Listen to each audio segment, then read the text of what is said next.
Hello guys, mga kapatid. Ito, ihok na ako. Mag-start na aking dialysis. Pansinin nyo yan. Mamaya yan. Tumakbo na ang dugo. Papunta sa machine. Yan. Yan na siya.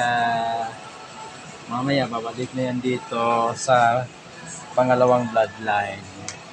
Dalawa kasi yung bloodline natin. No? Pang negative positive, pero ano yan siya, output at saka input. So yan ang output,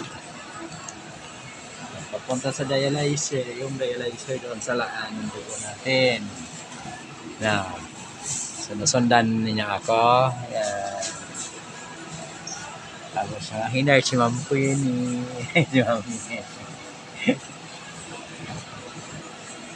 Ibabalik na yun mamaya dito sa aking kamay. Pansinin nyo yun.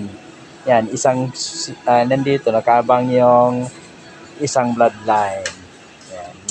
Nasa output muna tayo. Mamaya yan, pag makakating na doon sa salaan, pagkatapos sa salaan, yan, yung pangalawang bloodline.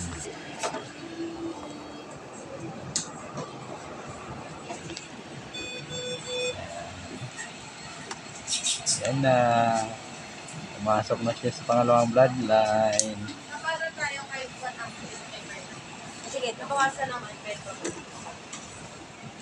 Pero comfortable pa rin siya. Yan na guys, mga kapatid. Yan.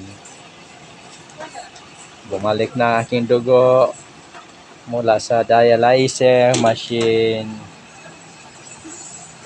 Tapos yan na. Yan. Nakita niyo yan. Yan. Yan. Pumasok na. Tapos magpula na yan ng husto pag wala na yung tubig. Na-absorb na ang tubig. Tapos pure dugo na yan siya na tumatakbo at nililinis. Okay, so alam niyo. Yan.